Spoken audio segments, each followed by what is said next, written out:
Okay, today we're doing an unboxing of the MSI Twin Frozr Gaming Edition GeForce GTX 660. This is an OC version, so it's going to be overclocked from the reference cards. So any benchmarks that you might have looked at that was just comparing the, say like a 270 R9 from AMD to the 660 GTX, which is this card. This one's going to perform probably a little better than what those benchmarks were, just because it's factory overclocked from the get-go. So nothing you have to do. There is an MSI gaming app that you can download that's probably on the installation CD as well. But I would probably go download the latest version from MSI's website on that. As always, always go to NVIDIA.com and download the latest drivers from them as well after installing the card in your machine. Also, another thing you might want to consider here is this card directly competes with the 270, R9 270 from AMD. The benchmarks are pretty close to equal. AMD's 270 will beat it in some benchmarks, and this will beat the 270 just depending on the benchmarks that it's running. And just some cards do better at different situations and different engines, depending on what game engine they're using. So that's that. But to be honest with you, this card or the 270, you're not going to notice the difference between the two more than likely once you're actually in the game. This, I'm going to turn around here and look at the back. As you can see, it has all this information. MSI uses the military class components on here.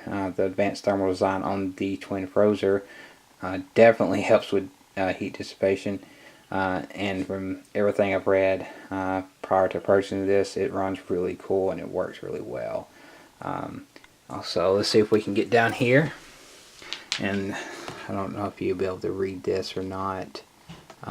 But you see the minimum system requirements. It says a PCI 6-pin express power connector and minimum 450 or greater power supply with a minimum 12 volt current rating of 24 amps. Now 450 is a little low unless you have like a 430 continuous rated power supply. I would go with a 500 watt at least. I would recommend a 600 watt personally. If you just like what I would recommend, definitely I would go with 600. And actually the build I'm putting this in has got a 600 watt power supply in it. So that's that. As you can see, I started this video and I went back, looked at it because my memory card was full and I made some mistakes here. I was trying to explain with the power supply, like why I would go with 600 is due to the fact that every time you had a hard drive, it's 10 more watts to your system, different components that you might want to add later. If you do want to decide to go SLI, the extra headroom's always great to have on your power supply, especially when you're dealing with these gaming cards. Alright, since I already got everything unboxed, we're going to take a look at that now. And everything comes in a black box inside the box. So, and this is what it looks like when you get all that taken out. It's actually really nice packaging. Really impressed with this. MSI did a great job, as you can see. And there is the video card. Let's pause the video here for a second so I can unwrap this and take a look at it. Okay, I did forget something. There was actually a small box underneath that. It did have the driver CD in there, and unless you're just wanting to use the apps that's on this CD, I wouldn't use it at all. Like I said, I go to MSI's website for their aftermarket utilities they have on here, and I would go to NVIDIA for the drivers website. Just go to their website and download the latest drivers for the video card. Always the best thing to do. It does come with a DVI to D-sub connector, and if you look here, it's got the extra pins next to the flat long pin sticking out there. You want to make sure you look on the end of the video card and make sure it has those extra pins in it. And if those extra pins are not there, that means it is digital only and it will not work with the converter at all. So make sure you plug that into the right DVI port on the card. Also, it comes with a PCI Express connector, 2 Molex or adapter, 6-pin PCI Express adapter from 2 Molexes. If you have to use this, chances are you need a new power supply. And the installation instructions. Okay, now we're going to go and unwrap this bad boy. Alright, and here is the card out of the anti-static bag. You notice it does have the gaming series logo with the dragon on it, which is really nice, and that's actually metal. The heatsink, the shroud itself here is plastic. I would like to see metal on that, but plastic's fine. It's not going to hurt anything. These fans are actually designed so that it helps combat dust buildup as well, and stays really quiet. And if you have your case out, your case panel off, or you have a windowed case panel, this is what you're going to look at. Right here is what you're going to be seeing. You notice this has one PCI Express 6-pin connector there for your power supply. It needs to hook up to that.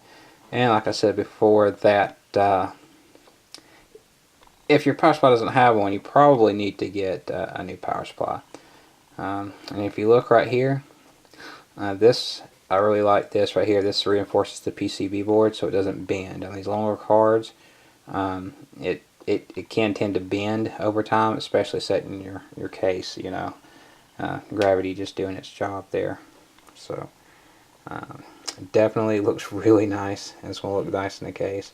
On that side, if we look here at the front, you have your 2 DVI ports, HDMI, and your digital display.